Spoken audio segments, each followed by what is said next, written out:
Assalamualaikum warahmatullahi wabarakatuh. Semuanya perkenalkan Bapak Ibu, saya Gusti dari Fakultas Pertanian angkatan 2024. Mohon maaf jika terlihat gugup ini, izin Bapak agak gugup berbicara, mohon maaf. Ya, silakan namanya. Saya Gusti. Gusti. Gusti. Ya. Saya tadi melihat, mohon maaf Pak jika berurit ke belakang. Saya tadi melihat impor pada beras Pak. Ya. Itu kita sudah mencapai swasembada. Ya. Nah, pada sebelum swasembada tersebut di 2023 dan 2024 kita impor beras besar-besaran Pak. Ya. Apakah itu menjadi faktor penentu keberhasilan swasembada pada tahun ini dan tahun berikutnya? Ya. Kalau dikatakan 2023 dan 2024 ini terkena El Nino, mungkin 2015 sampai 2016 itu terkena El Nino yang lebih parah. Betul. Tapi impornya tidak sebesar di 2023 dan 2024. Itu yang pertama. Lalu yang kedua, perihal mohon maaf, saya tidak mengecam soal militerisasi. Ya. Nah, saya bertanya pada pikiran saya Pak, mengapa institut pemerintahan masuk pada sektor pertanian? Apakah lembaga dari sipil ini masih kurang kuat untuk menjaga ketahanan pangan di Indonesia? Seperti itu. Gusti, pertanyaanmu bagus sekali. Cuma jawabnya nanti. Oke lah, nggak apa-apa saya jawab. Dulu itu menterinya saya. Tahu, masuk rumah sakit saya 20 kali. Waktu itu baru belajar jadi menteri. El Nino datang 2015-2026 kan? Benar kan? Ini ternyata kamu cerdas kan? Ini dulu begitu dihantam El Nino 2014, 2015 saya sudah bilang ini akhir karirmu. Kami keliling semua sungai-sungai kita, bendung, sungai-sungai kecil. Alhamdulillah lolos. Sampai tahu nggak kita lakukan? Kenapa tentara angkatan udara pakai pesawatnya mereka menyebar apa namanya garam apa tuh yang di hujan buatan. Hujan buatan. Kami lakukan korektor itu. Kami lolos. Impornya betul hanya kurang lebih 1 juta. Padahal tekanannya lebih tinggi. Nah, takdirku ini ya, saya jadi orang Solo. Takdirku hanya 1 periode pulang. Ini turun produksi 4 juta ton. Kami pesan sebelum serah terima, masih ingat? Jangan, ini kelemahan di Republik ini. Ganti kepala desa, ganti kebijakan. Ganti bupati, ganti kebijakan. Ganti gubernur, kalaupun itu bagus. Itu ego, dan itu ribuan triliun hilang karena ada egoisme seseorang. Paham maksudku? Ada satu profesi 3 lapangan sepak bola tidak ada yang jadi. Gubernur 1 buat lapangan sepak bola, 1 pindah lagi, gubernur 2, gubernur 3 sampai hari ini tidak jadi. Kami tidak sebut daerahnya.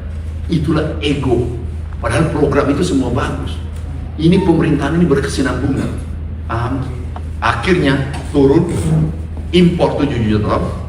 Yang dulu itu embung, irigasi, bahkan saya dengan Menteri PU saya katakan izinkan saya gunakan sungai ini. Kenapa? Sesuai konsensus kita bahwa itu tidak boleh 30%. Tidak boleh, karena ada biota di sana harus hidup. Tapi kami minta izin. Ini kami lakukan semua dulu. Dan orang tidak tahu bahwa ini bahaya. Setelah berhasil, hampir tidak ada apresiasi. Tapi nggak apa-apa. Itu kan tabungan akhirat kita. Nggak usah tunggu apresiasi dari orang. Kerja aja. Terjadi kekurangan, tahu nah dampaknya pertanyaan itu luar biasa. Itu pertanyaan orang dewasa, bukan mahasiswa. Ini orang antri beli beras. Ini negara kita. Ini 2023-2024 dan dijatah 15 kilo. Kalau itu berlanjut, kalau pangan tidak ada, negara itu bubar. Itulah yang ditakuti Bapak Presiden. Sehingga mengatakan pangan energi itu nomor 1. Terjadi sekarang. Saya masih ingat Bapak Pak Mentan, hati-hati pangan, energi. Kalau perlu dari biofuel, dari sawit menjadi biofuel. Ini antri, ini beli beras. Kira-kira kalau 200 juta begini, kira-kira apa jadinya ini negara? chaos, bubar ini negeri. Nggak ada lagi perguruan tinggi. Kalau krisis ekonomi masih bisa kita bertahan, -3 dulu, COVID, benar nggak? Krisis kesehatan, COVID-19 kita bertahan, memang banyak korban. Tapi kalau krisis pangan melompat krisis politik, bubar ini negara. Dan tidak ada yang bisa sangkal itu. Makanya kita bertahan di sini. Ini diserang. Kita sudah swasembada diabaikan. Jadi itu dulu kita lanjutkan kemarin. Program sekarang adalah kita lanjutkan irigasi, perbaiki benih unggul, kemudian turunkan harga pupuk, kemudian koruptor kita perangi, mafia kita perangi. Dan itu ada yang bertanya, di mana mafianya? Ada di penjara, pergi cek. Kan ada yang bertanya, apa ada yang ditangkap? Nah, kita naikkan harga, naikkan kesejahteraan petani. Ini saya senang Bapak Prof. Ekosistem kita bangun, hulu hilir ini harus dibangun, nggak bisa parsial. Dan pangan satu komando.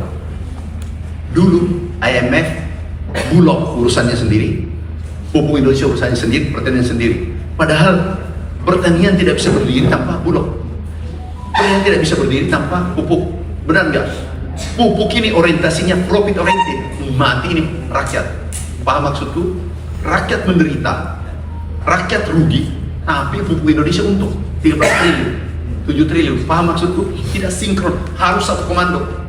Ini yang dibubarkan, diusul kembali, baru sekarang satu komando lagi. Dari itu dilakukan langkah-langkah itu. Tidak ada kata lain, milenial mau turun seperti Anda, mau turun ke lapangan kalau teknologi tinggi. Dan itu menguntungkan, tidak menguntungkan wassalam. Enggak, Anda tidak mau turun. Saya buktikan hari ini, karena 2 tahun, mana bibit lembaga keuntungan. Bibit yang 10 ton, Gorontalo. Bukan hitungannya, ini bibit. Kalau ini terjadi nanti, kita kejar ke sana sekarang setelah swasembada. Ini keuntungannya 65 juta petani per hektar. Kalau dibagi 4, itu 15 ya, 16 juta pendapatannya, itu di atas gaji bupati dan gubernur. Hampir sama gaji menteri. Menteri itu cuma 19. Nah, kita kawal ini karena sudah temukan irigasinya sudah, bibit unggulnya sudah. Kami turun tangan meneliti. Sebagai menteri meneliti. Hak patennya di saya. Kami teliti sambil semua dirjen para meneliti, para guru besar, para doktor yang ada di pertanian. Oke, dulu itu El Nino betul pertanyaan mudah. Sangat, ini lebih rendah. Cuma ada cumanya, bergeser transformasi pertanian tradisional menjadi modern. Maaf, agak miring dikit kemarin. Udah, saya beritahu palingan 2 tahun bertahan. Terjadi. Pidato saya masih ingat enggak? Ini masih ada orangnya. Masih ingat Pak Sekjen? Pidato saya beritahu ini, coba pidato. Saya katakan kalau Bapak tidak melanjutkan ini 2 tahun bertahan. Terjadi 2019, 2020, 2021 berikutnya persiapan impor 2 tahun 7 juta 100 triliun. Oke, tentara militer itu ditanya di Komisi 4, ditanya di mana-mana. PPL ku itu hanya 37.000, kebutuhan saya 80.000. Nggak ada gerakan cepat.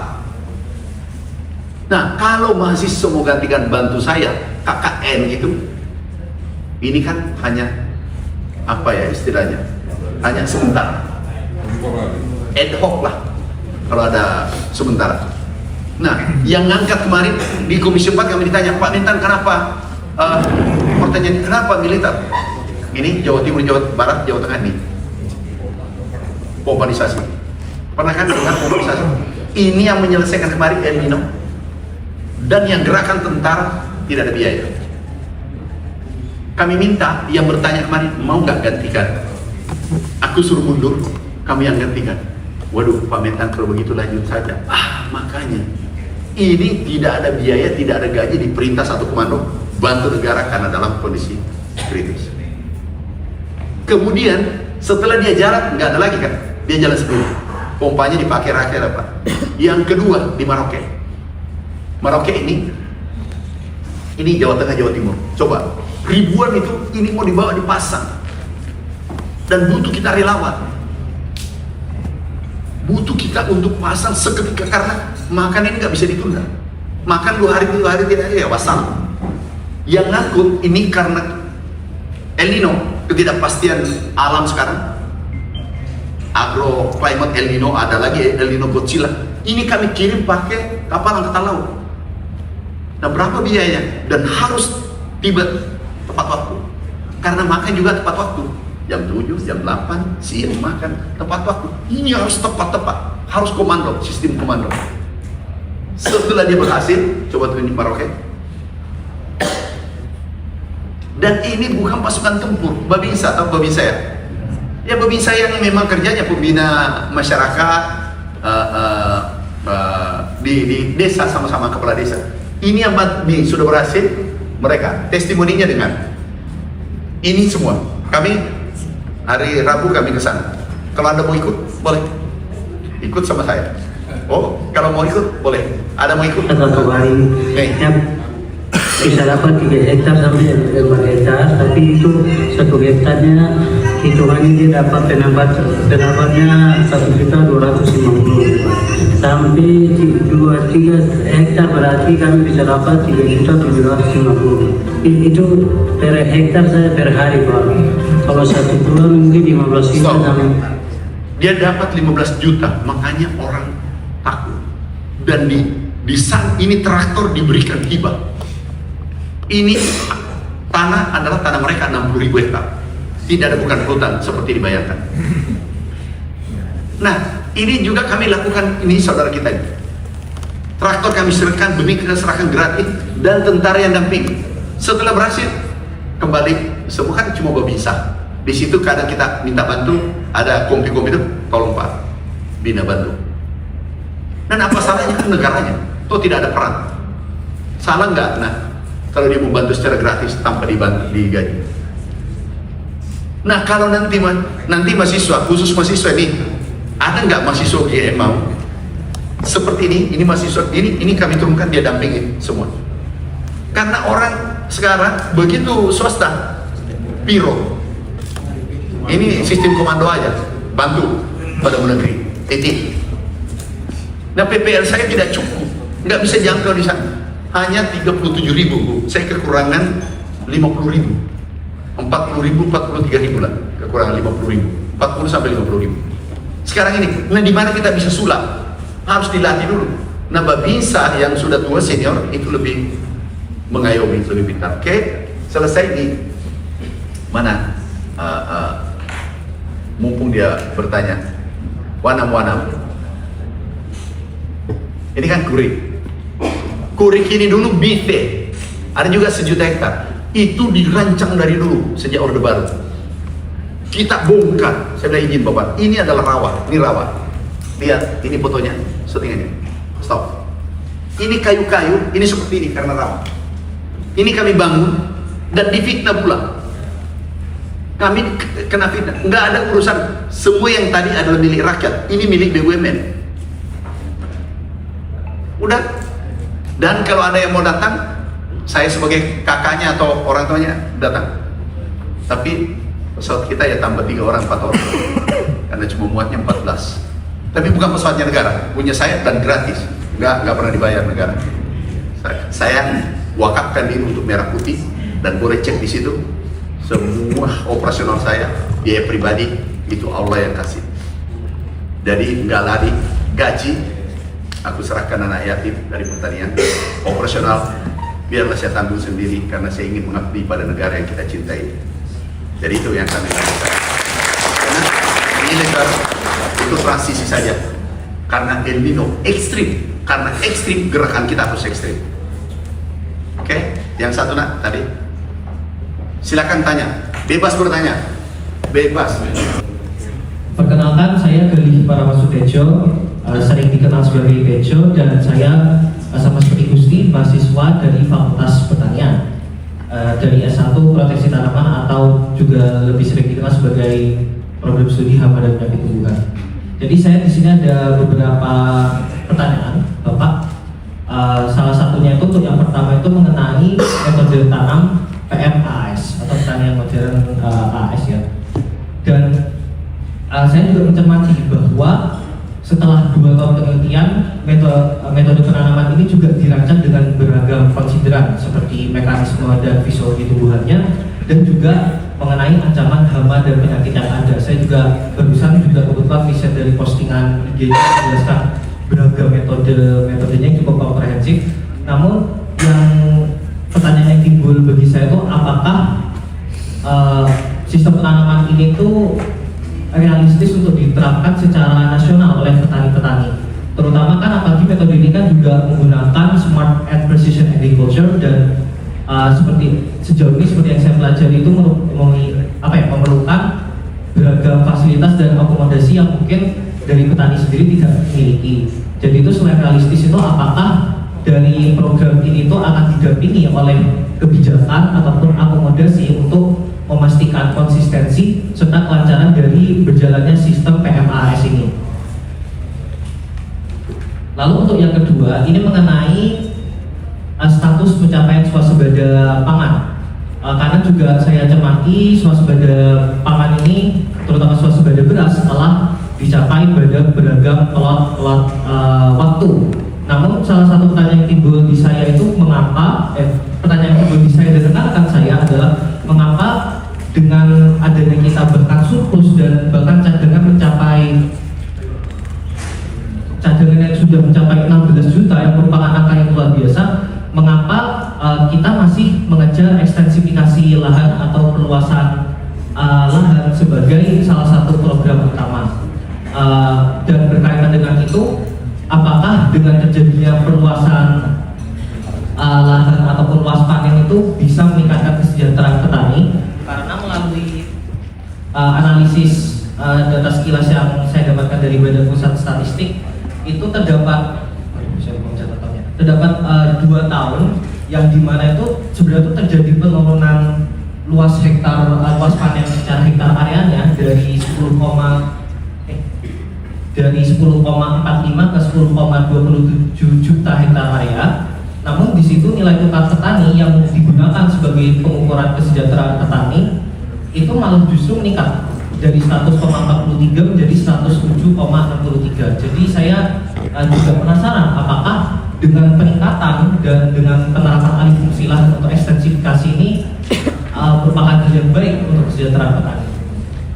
Lalu juga untuk menyinggung swasembada beras sekali lagi, mengingat kondisi surplus dan tercapainya status swasembada beras, apakah dari Kementerian Pertanian juga ada rencana untuk beralih fokus ke komoditas pangan secara endemik atau lokal? Mengingat kalau semisal beragam lahan itu kondisinya bervariasi dan tidak semua lahan itu cocok untuk dijadikan sawah. Mereka ada yang semisal dia itu tanah gambut ataupun tanah rawa, dan tentunya warga-warga di sana memiliki komoditas pangan lokal yang telah ditanam puluhan tahun, yang mungkin sekarang untuk tercapainya dan berlanjutnya swasembada beras terjadi suatu fenomena yang namanya planifikasi. Jadi saya juga ingin mengetahui apakah dari Kementerian Pertanian itu juga ada niatan untuk mencoba mengeksplor pemberdayaan komoditas pangan endemik atau lokal. Sekian mungkin pertanyaan-pertanyaan dari saya. Terima kasih. Kemudian terkait kesejahteraan petani ini, Pak, di tempat saya, terutama di Kabupaten Bantul, dan juga kemarin saya juga sempat melakukan tugas di Klaten. Salah satu kenapa kok petani ini tidak sejahtera, tapi bisa menjadi salah satu penyebab kenapa kok pemerintah melakukan pembukaan lahan itu adalah adanya perbedaan harga di pasar dengan apa yang diterima oleh petani. Dan sebenarnya juga saya apresiasi kepada Badan Pangan Nasional yang telah menaikkan HPP dari 2023 sampai 2025, tapi kenyataan di lapangan ini harga yang diterima petani dengan harga yang di petani berbeda. Siapa yang diuntungkan adalah distributor atau tengkulak yang langsung datang ke petani. Dan mungkin ini saya minta langkah realistis dari Kementerian Pertanian untuk bisa menjaga integrasi rantai pasok tersebut agar tidak terjadi adanya penyalahgunaan atau mungkin memaksimalkan peran penyuluh pertanian agar petani ini tidak dibodohi lagi dan bisa menjadi lebih sejahtera. Terima kasih. Ini sudah uji coba 1.600 hektar dan itu harus bertahap, nggak boleh sekaligus. Kalau kita seorang peneliti, harus mencoba skala kecil. Awalnya 6 hektar apa 5 hektar kemarin, baru naik lagi 2 tahun ini kita sudah 1.600. Kita kembangkan sekarang, kami sudah yakin 14 daerah minimal produksinya 9 ton 8 ton, itu minimal, ada yang 12 ton. Kita harus mengarah pada kesejahteraan petani. Kata kuncinya, kalau petani untung dia berproduksi, apalagi sejahtera. Nah, kita ke sana. Untuk ke sana kita harus hitung. Nih modelnya nih. Cantik banget. Nih. Oke. Kemudian kita fasilitasi untuk bibit pertama. Benih untuk padi gratis. Kami siapkan 1 triliun. Anda mau terlibat boleh. Kami Bu Rektor langsung pindahkan tadi anggaran, kita efisiensi anggaran. Jadi tidak ada lagi di pertanian gunting pita, kalung-kalung, rapat di hotel, nggak ada lagi. Itu semuanya di kantor pertanian. Apalagi biaya cipika-cipiki, itu kami cabut semua. 1,7 kemarin kami cabut, itu menjadi 17 triliun. Tahun ini kami geser, bulan ini kami geser 800 miliar, 900, 800, berarti tambah 300, 1,1 triliun untuk membeli benih ini gratis. Setelah mereka sudah berhasil, udah jalan sendiri, nggak perlu lagi diajari. Jadi ini hasilnya kita hitungkan. Ini produksi kemarin 12 ton, di Subang 10 ton. Nih hitungannya, biayanya kita menggunakan pertanian modern, kombinasi pertanian modern ketemu irigasi, kemudian ketemu benih unggul. Seperti tadi yang kita mau ambil. Kenapa berani tadi saya beli? Itu ada hitungannya. Cuma saya tidak beritahu. Tapi Anda bertanya, ya sudahlah, bongkar aja rahasianya. Kalau produksinya 9 ton tanam biasa, itu nanti naik minimal 11 ton. Itu sudah pasti. Kenapa saya berani tadi beli 10 miliar? Tapi seandainya bisa produksi 20 miliar, kami langsung beli. Karena anggarannya sudah kami standby-kan. Oke, hitungannya ini kalau manual, tradisional. Pendapatannya 5 juta per bulan. Kalau dibagi 4, itu 1 juta. Ya, 1 juta 35.000 rupiah per hari.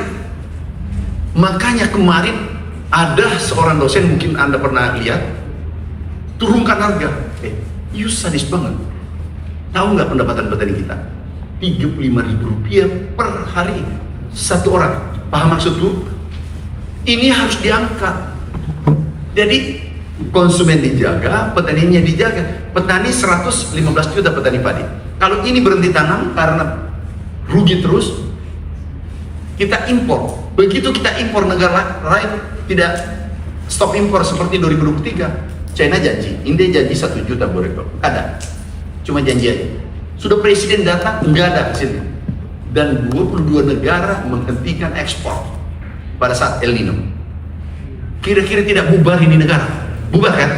Kalau kelaparan, bubar. Ini kemarin kelaparan dunia sekarang 700 juta, pernah naik 900 juta. Dengan Selat Hormuz kemarin 45 juta yang terancam kelaparan sekarang dengan ditutup. Ini naik 45 juta. Ini data FAO. Itu 45 juta. Angkanya saya hafalkan, saya ikuti terus perkembangan dunia. Nah, inilah kita mengarah untuk tingkatkan kesejahteraan menggunakan drone tanam. Kemudian ini traktornya, rice transplanternya nih, pakai drone, tunjukkan. Nah, ini tampak, inilah yang disenangi milenial, di bawah pohon tapi bertani. Kalau perlu sambil belajar di UGM tapi bertani, tombol nih, bisa tanam. Inilah yang mau diperdebatkan di publik, bukan yang remeh-temeh yang mau diperdebatkan. Ini yang harus diperdebatkan. Kalau perlu mimpi saya, yang tanam semua peralatan, otonomos semua, otomatis semua. Kemudian di rumah, itu pun dia kembali tinggal bawa nasi, sudah masak. Langsung kita tinggal berdiri gini. Mangap aja, masuk beras. Ya? Gimana Bu? Ya, oh ada kalau bang, ada juga yang gini, itu Bu Rektor lebih tinggi lagi. Makanya wajar beliau, tepuk tangan untuk Bu Rektor. Dia mengingatkan, ini semua, inilah yang mau dipertentangkan.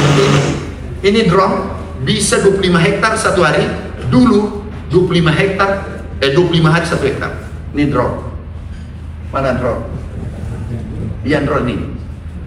Gimana mau tanamin ratusan ribu hektar? Nggak bisa. Makanya ada pengamat yang salah paham. Dia tidak bisa bedakan mana luas tanam dan luas tanaman. Kalau di dalam ruangan pasti tahu. 1 hektar kan bisa 3 kali tanam. Karena 3 bulan umurnya kan? Benar nggak? Ini saja ilmu dasarnya tidak tahu ya. Susah kita berdebat. Karena mau belajar lagi ilmu pertanian lama kan? Nah ini pakai drone semua teknologi. Caranya lagi. Sekarang di Jawa sudah bisa tanam 4 kali. Bayangkan kalau 4 kali tanam berarti kan 12 bulan. Pendapatannya 15 juta. Itu paling rendah. Nih yang tadi. Yang 60 juta. 16 juta per bulan. Kalau 16 juta per bulan, petani nggak usah disuruh tanam. Nggak lagi, halo petani tolong tanam. Nggak, dia datang sendiri. Sekarang terjadi. Oke. Bibit gratis kita kasih gratis untuk 1 juta hektar. Kami anggarkan 1,1 triliun. Kemudian ekstensifikasi. Kenapa? Kalau ini berhasil nanti semua ekstensifikasi, karena ini sustain. Aku tanya anak, siapa tadi yang tanya ini? Gusti, siapa? Oh ya, siapa? Tejo, Mas Tejo. Aku tanya, kenapa ekstensifikasi? Sekarang kan sudah swasembada nih. Kalau kita berhenti sampai sini, hari ini 3,5 juta, 4 juta per tahun pertambahan manusia Indonesia. Terus gimana kira-kira? Impor lagi kan? Jadi palingan kita bertahan 5 tahun kan? Jadi tiap 5 tahun kita ribut. Kami siapkan untuk Mas Tejo, anak cucunya, insya Allah nikah cepat, foto pakan. Jadi kita harus menyampaikan Bu Rektor ini mahasiswa cerdas-cerdas, harus rasional dan fakta, evidence. Kalau tidak, dia menyerah. Dan ini pertanyaannya berat-berat. Benar masuk akal enggak, Mas Tejo? You mau punya anak? Mau? Hah? Mau nikah enggak? Atau enggak? Enggak? Jangan hati-hati. Saya itu kadang doa saya dijabah. Tidak mau nikah? Mas Tejo, mau punya anak? Itu untuk anaknya Mas Tejo saya sayang. Masa saya sayangi istrinya Mas Tejo dengan anaknya? Saya cintai untuk siapkan pangannya, baru Anda mau stop ekstensifikasi. Jadi sekarang kita ekstensifikasi atau tidak? Harus lakukan ekstensifikasi. Intensifikasi. Ini sudah intensifikasi. Sudah. Kalau satu senjata macet, satu senjata kira-kira gimana? Mati enggak kita? Yes. Ini jangan kecil suaranya, nah besar-besar ini. Iya. Nah, sekarang mau nggak saya siapkan untuk anaknya Mas Tejo, karena ada rencananya nikah. Mau nggak saya siapkan pangan dari sekarang supaya kita serah terima nanti? Mau. Tepuk tangan untuk Mas Tejo. Harus logik. Kalau nggak logik, nggak bisa. Nah sekarang ini sudah ekstensifikasi kita lakukan maraton. Begitu nanti capai puncak, ganti kedelai. Namanya padi kedelai. Begitu mencapai puncak, di mix padi, kedelai, bawang putih. Begitu memuncak lagi, padi, ada sapi di sampingnya. Padi, ikan. Jadi kami sudah membayangkan penduduk Indonesia nanti 340 juta. Tahu nggak? Kami sudah rancang Indonesia mempunyai penduduk 1 miliar dan mandiri pangan. Begitu rancangan kami. Pertanyaanku, kalau dengan lahan ada sekarang, mampu nggak menghidupi 1 miliar penduduk Indonesia? Tidak. Sudah selesai. Nah gini, kita harus ada feedback. Inilah kritik tapi konstruktif. Jangan mengkritik sama-sama menghayal. Ya mengkritik tidak paham, ya dikritik juga tidak paham. Buntu, ribut jadinya. Medsos tidak karuan. Swasembada beras surplus, betul. Intensifikasi ekstensifikasi dua-dua jalanan dan pendekatannya kesejahteraan. Mau aku tunjukkan? Boleh nggak aku buka rahasianya dikit? Bolehlah, kan ilmu ya. Tahu ada dulu kami debat. Turun itu produksi, turun luas lahan, tapi satu sisi kita keluarkan uang. Karena apa? Ada ego sektoral. Contoh, coba tunjukkan datanya. 10 tahun terakhir. Sudah langsung dulu ke 1 juta hektar. 1 juta hektar. Nih lihat nah. Ini anggaran tiap keluar, tapi luas tidak tambah. Tapi produksi bertambah, dulu pernah bertambah karena kenapa? Intensifikasi yang Anda tanya tadi. Nah, setelah kesini kita genjot seluruh kebijakan naik 11.000 hektar. Ini luas tanam, bukan luas lahan. Ini yang tidak dipahami orang. Karena kita menggunakan teknologi tinggi. Oke? Ini yang tidak dipahami. Rawa yang tanam 1 kali, kita jadikan 3 kali. Pulau Jawa yang kekeringan ada upland, kami berikan pompa 80.000 yang tadi itu. Harus mendesak, makanya TNI terlibat. Harus cepat. Karena nggak bisa ditunda itu makan. Oke? Jadi ini fakta-fakta. Dan ada yang lebih parah. Lihat gambut 1 juta hektar Kalimantan Tengah, Kapuas. Nggak apa-apa kita buka. Kalteng. Nih, saya naik motor itu dah. Karena BPL, sebenarnya saya lebih hobi itu naik motor daripada, karena terbiasa dari muda. Nih, irigasinya bagus, cantik, tapi nggak ada tanamannya. Ini cantik lahannya, nggak ada tanamannya. Yang ada berenang BB, padahal triliunan biaya. Itu ego. Maaf, nggak usah bahas masa lalu. Karena orang yang senang membahas masa lalu itu biasa gagal hidup. Bahas masa depan kalau Anda mau berhasil. Masa lalu yang menyakitkan, ilaskan saja, dan dia sebagai kenangan aja. Ya. Kenapa Ibu Rektor semua langsung ketawa? Kita sama-sama pernah merasakan, termasuk saya. Ini kita bongkar. Dan ini tidak bisa dipublikasi. Orang tidak publikasi kalau ini keberhasilan. Kalau kegagalan, itu yang dipublikasi. Betul, ini Pak. Aku bongkar ulang. Nih, ini bongkar. Tahu kemarin karena ini salah, tidak sesuai. Kami tidak bisa nakal. Seluruh polisi, kejaksaan suruh bertanda tangan Bu Rektor. Daripada ini cantik banget. Seandainya ini Pak Harto dulu berlanjut, Republik ini tidak. Ini visioner beliau. Sudahlah. Kalau ada kekurangan, saya banyak kekurangan. Kita di sini tidak ada sempurna. Makanya kita berkumpul, saling support, kolaborasi untuk saling menyempurnakan. Nih, karena ini bagian pemeriksa, BPK, macam-macam semua tanda tangan. Nah, ini kontraktornya. Nah, kalau nanti anak mahasiswa ada yang sudah mau selesai, ada. Nah, kalau mau selesai ada master tadi. Kalau ada mau selesai membentuk brigade, ini brigade anak muda, petani-petani. Kami beri alat dengan benih semua nilainya 3 miliar satu grup, 15 orang satu grup. 15 ya. Ini petani, ini testimoninya coba dengar, satu tidak mau bertani dulu Kalimantan. Kalau ada mau dari UGM Bu, tidak mau jadi petani pertama. Langsung saja uangnya, tidak penting ini uraiannya. Tapi semenjak adanya program BP, kalau per bulan ini kemarin bapak saya kan sampai bantu bapak saya juga Pak. Jadi per bulan itu kita dapat sampai 24 juta. 24 juta per bulan bersih. Kenapa pakai alat? Pakai traktor, kalau mau mencakul patah pinggang. Ini 24 per bulan tadi dari, karena baru penyesuaian ya, 15-20 juta. Tapi 24 juta gaji menteri 19. Dan ini tidak dikasih bangun. Nggak perlu rapat jam 6 ini. Sudah sholat mau tidur boleh. Tidak dimaki-maki nih, nggak dimaki-maki. Menteri dimaki-maki pula. Tahu nggak menteri nasibnya? Kalau ada pilihan menteri lain, jangan ambil menteri pertanian dulu ya. Harga turun, dimarah petani. Harga naik, konsumen marah. Harga sedang-sedang, pengusaha kesel. Nggak ada. Saya tiap hari minum pil sabar. Nggak ada yang lain, obat yang lain kecuali pil sabar. Urus dada aja kalau kita dihina. Ya itulah tabungan kita di akhirat nanti. Jadi kalau ada anak-anak menyerang, nah ini anakku baru belajar.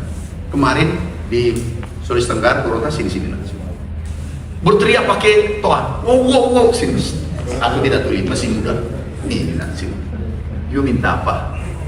Yang mau perjuangkan ada petani miskin, apa yang diminta? Oh katanya tidak butuh traktor, ini traktor. Apa lagi? Ini beri. Terus selesai? Ya selesai Pak. Lah kenapa kamu berteriak? Di mana masalahku? Terus sekarang gilirannya saya. Bawa ini traktor hari ini, Pak Rektor, beri izin bawa ini. Dibilang 8 jam, biar 10 jam. Kamu pulang bawa ini traktor sampai ke petaninya. Diantar betul. Saya bilang jangan ganti baju, supaya itu baju perjuangan. Langsung kami beri bantuan, selesai. Peluk saya, mau nanya, iya nak, kamu kan baru belajar. Gak apa-apa. Apa cita-citamu? Mau politikus? Oh sudah benar. Langsung dia jawab. Oh sudah benar. Sudah kamu teriak lagi, nak coba. Bilang aku malu-malu. Sudah gak.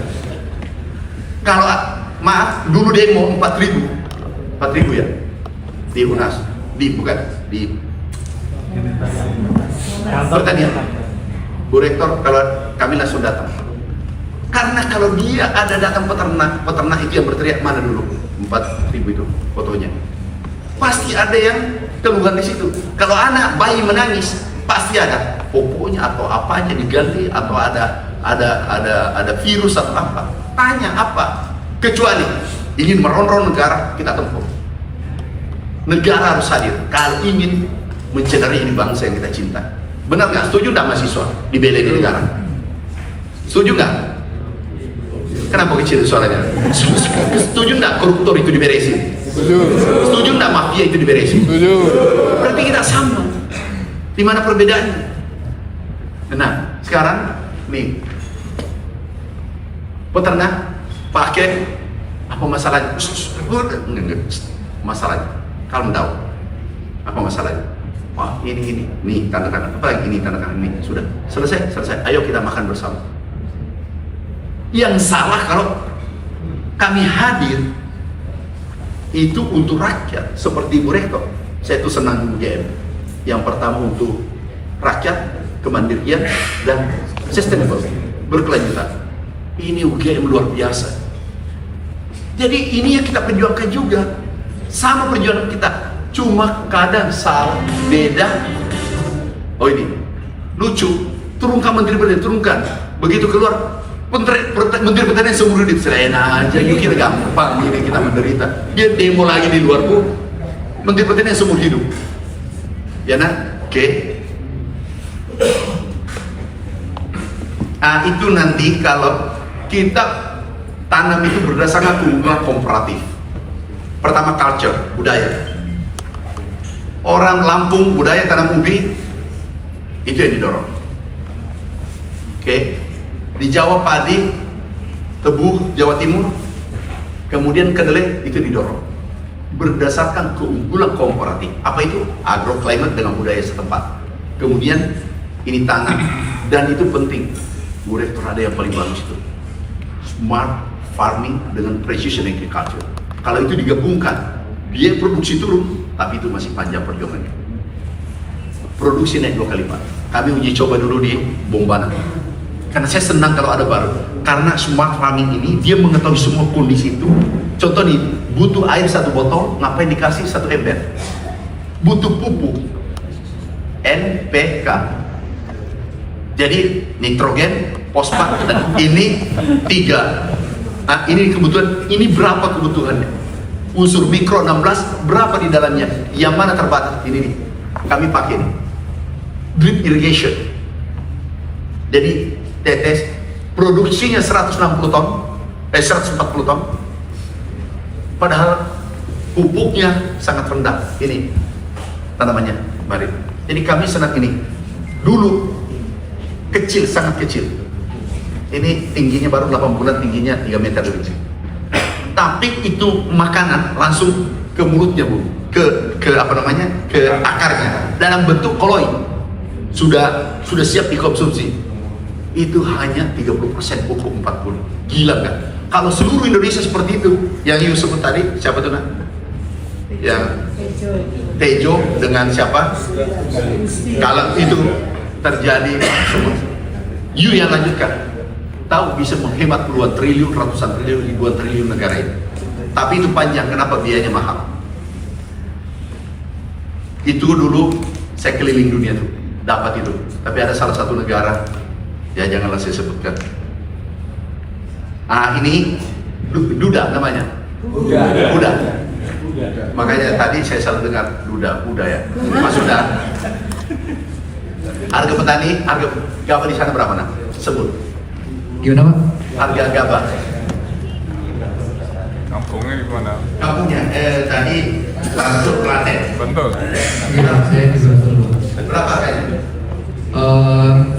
Dari bapak saya selama ini jadinya tidak jual Pak, jadi disimpan sendiri gitu Pak. Di akhirnya gitu Pak. Iya Pak, jadi disimpan untuk kebutuhan sehari-hari Pak, tidak dijual seperti itu Pak. Oh, nggak dijual. Terus kalau dijual harganya tadi bilang murah, nyaman. Berapa harganya? Itu kelemahan dari petani Klaten dan Berapa harganya? tidak menyebut sih Pak, tapi memang misalnya membandingkan dengan harga di pasar itu lebih mahal daripada yang dibeli sama tengkulak seperti itu. Enggak gini, maksudku sebut supaya saya copot itu manajernya. Bisa nggak sebut? Harganya berapa? Aduh, saya tidak bisa menyebutkan Pak. Nah, coba telepon sambil kita bicarakan. Saya telepon. Nggak boleh menyakiti rakyat, itu pesan presiden. Kalau benar yang Anda bilang, Mas Sudah, itu kita langsung koreksi. Saya harus koreksi diri. Saya tidak boleh ego mengatakan sempurna. Andalah yang bisa mahasiswa, dosen yang menyempurnakan kita. Ada harganya nggak? Kalau ada harganya, mumpung ada dirutnya di sini. Itu dirutnya dari tadi tuh begini, dia bilang ini musibah ini. Karena yang kami tahu ya, yang kami copot itu di lapangan sudah banyak banget. Tapi kami lakukan itu untuk negara karena ini negara yang mengamanahkan ke saya. Berapa nak? Sebut aja. Apa makan korban satu? Itu kecewa petani dipersulit, minta copot jabatan. Kalau waktu itu di petani memang tidak menyebutkan. Tapi berapa? Kalau di sini harganya 6.700 sampai 7.500. Oh, sudah di atas nah. Sudah nggak jadi. Selamat dia. Mungkin dia tahajudnya bagus nah itu. Terima kasih. Kita pasang 6.500, 6.700 itu sudah untung nah. Makanya kesejahteraan petani itu cerita dulu. Kesejahteraan sekarang ini naik. Memang dulu iya. Ini datanya kesejahteraan kita PDB naik. Nah ini data gak bisa dibohong. Dan petani bergembira, pupuk muda ya, nggak seperti dulu. Sampaikanlah supaya saya bahagia juga. Bagaimana anak muda, Adinda yang saya cintai, anak saya cintai, harga pupuk bagus nggak sekarang, mudah nggak sekarang, lebih enak nggak sekarang? Kalau untuk pupuk saya akui lebih bagus Pak.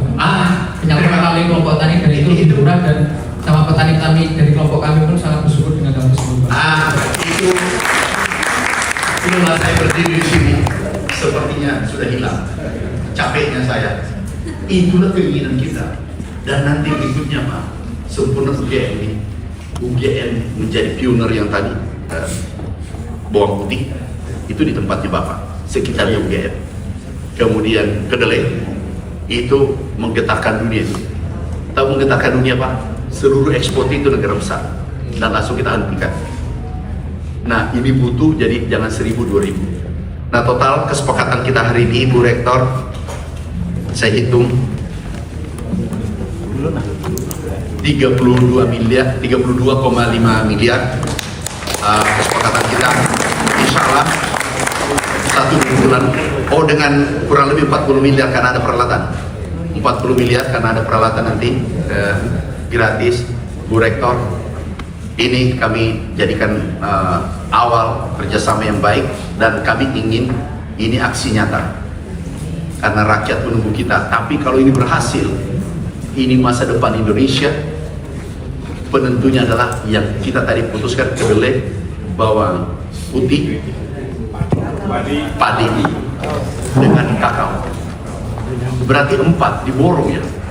Udah karena memang UGM the best, terbaik. Nah tahun depan, minimal tahun depan Bu Rektor, kalau bisa minimal tahun depan jangan dibawa 100 miliar tahun depan, jangan dibawa 100 miliar, kalau bisa 200 miliar tahun depan. Kalau IPB kemarin 250 miliar memang sejak 2016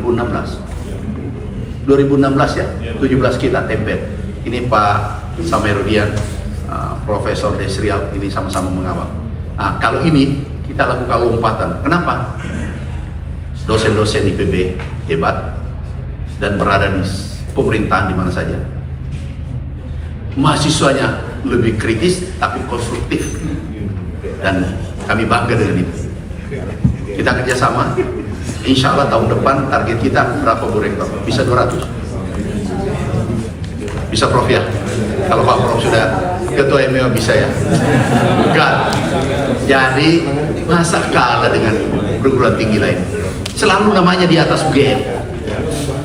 Makasih ya Bu Rektor, makasih seluruh juga dukungan ke sektor pertanian. Itu ada peneliti-peneliti di Fakultas Profesor Ferian, Ya. itu mengembangkan batu bara kalori rendah menjadi kalium humat. Sudah 3 tahun ini sudah dicoba di pertanian dan berhasil untuk mengembangkan padi. Oke. Kalium humat namanya Pak. Nanti kalau boleh izin, untuk padi. ya untuk padi sudah panen. Cuman sekarang sudah prototyping produk dengan PTBA. Jadi kalori batu bara kalori rendah yang 2000 itu kan tidak bisa dibakar. Diproses. Salah satu varietas itu. Pupuk Indonesia. Cuman kan gitu ya. Sementara pakai asam, Pak. Iya. Kan UGM kan? Ya. Bahan bakunya batu bara Bukit Asam. Ya. Batu bara kalori rendah dari PT Bukit Asam. Kalau Jadi bisa kerjasama Pak, baru kita angkat tingkat ya, nasional. insya Allah sekarang lagi proses semua untuk prototyping sampai skala ekonomi. Oke. Ini lapor ke Bapak aja sebagai suatu hal yang mengembirakan Oh, juga. bagus. Karena batu bara kita sangat banyak. Benar. Jadi kita hentikan Tapi untuk tidak dengan pupuk lain. Batu bara tok. batu bara. Ya, Enggak batu ada bara. apa, Pak? Enggak ada, Batu enggak ada. bara. Batu bara aja, Pak. Sudah Diproses. berapa hektar cobanya? Belum besar sekali. Bisa nggak dimulai Pak dengan Pak Rahman nanti? Boleh. Pak Rahman. Karena nanti off takernya Pak Rahman. Nah usahakan perusahaannya Ya. PTNBH kampus Ya. dan kerjaan. Ya, insya Allah, Pak. Sementara kami untuk mini factory-nya itu dibangun oleh Bukit Asam di kami di Jogja, Pak. Ya. Nah, ini mau kami pindah produksinya di Pranab di Riau. Ya. Nah, ini saat ini kita mengurus perizinan izin Pak nanti di Kementerian Pertanian menjadi satu produk hilirisasi dari batu bara kalori rendah dan limbah batu bara untuk jadi soil additive, Pak. Kami sudah bisa tanpa NPK lagi. Bisa. masih, Pak, karena ini untuk lahan-lahan yang marginal, Pak. Ini proyek besar banget itu Pak. Iya, mungkin Bapak Ibu di Kementan sangat paham bahwa kita juga kalium humat sepertinya kita juga ada impor juga. Iya. Ya. Enggak. Ini dulu. Yang pupuk. Ini Pak Prof. Kalau ini gini, izinnya urusan saya. Ya. Kalau perlu biar besok diselesaikan. Nggak usah Ya. prosedur panjang-panjang. Ya. Kan tidak. Kan tanaman. Nggak terlalu berbahaya kan? Betul. Nah, Bapak uji coba karena ini sangat strategis. Kalau perlu ini berhasil karena batu bara kita banyak, urea ekspor 10 juta ton. Jadi Bapak tolong ini, Bu Rektor, kami titip penelitinya tolong, Ya. Pak, ini dilakukan cepat. Jadi sebetulnya ini adalah sinergi antara kampus dengan pemerintah. Dalam hal ini adalah Kementerian Pertanian adalah mewujudkan kemandirian pangan kita, kedaulatan pangan kita. Dan ini kan Indonesia sudah, tadi Pak Menteri menyampaikan Indonesia sudah swasembada beras. Tetapi swasembada beras itu perlu kita topang, kita yakinkan bahwa itu bisa sustain dalam jangka panjang. Salah satu faktornya adalah bagaimana kita memiliki kedaulatan benih kita sendiri. Nah, sehingga kampus ini menghasilkan varietas padi gamagora yang ini bisa diserap oleh pemerintah untuk mewujudkan menopang kedaulatan pangan atau kemandirian swasembada pangan tadi. Itu yang pertama. Yang kedua adalah juga komoditi-komoditi lain. Ini adalah wujud dari sinergi antara pemerintah dengan kampus. Dan inilah yang kami tunggu-tunggu sebetulnya, bagaimana keberpihakan pemerintah dalam mewujudkan keberpihakan kepada kampus, ya, sehingga semua riset dan inovasi kampus bisa diserap oleh pemerintah. Hari ini pada audiensi bersama dengan Pak Amran, kita membahas beragam hal yang meliputi kondisi-kondisi pertanian di Indonesia. Dan itu hal-hal yang seperti contohnya pencapaian, ya, seperti cadangan beras, ekspor beras, dan juga kesejahteraan petani pada saat ini yang merupakan tertinggi, ya, di dalam sejarah kemerdekaan kita. dan juga beragam tantangan, juga inovasi dan programnya juga dari Kementerian Pertanian ya, seperti model penanaman padi baru yang disebut dengan PMAS, dan tadi juga tentunya para peneliti-peneliti, dosen dan juga pemegang kepentingan yang lainnya pun berkumpul bersama untuk mendiskusikan mengenai inovasi-inovasinya seperti bibit unggul kedelai, terus peremajaan kakao, dan inovasi pupuk dan banyak hal lagi. Dengan kebijakan baru mengenai pupuk ini, saya sangat bersyukur sekali karena saya melihat orang tua saya dan juga teman-teman dari bawah saya yang terkumpul dalam kelompok tani itu merasa sangat bahagia karena dapat mendapatkan akses yang cukup mudah untuk mendapatkan pupuk, terutama juga karena disalurkan melalui kelompok tani, dan selain itu juga terdapat subsidi di situ dari harga yang bisa dijangkau oleh para petani-petani lokal terutama di daerah saya seperti itu, dan juga mungkin dirasakan juga di daerah lain, dan hal itu mungkin sangat berdampak sekali untuk pengembangan penanaman oleh petani-petani lokal seperti itu. Kedepannya mungkin dengan kesejahteraan petani ini semakin meningkat, akan meningkatkan pula peminat dari anak-anak muda untuk menjadi generasi penerus petani selanjutnya seperti itu.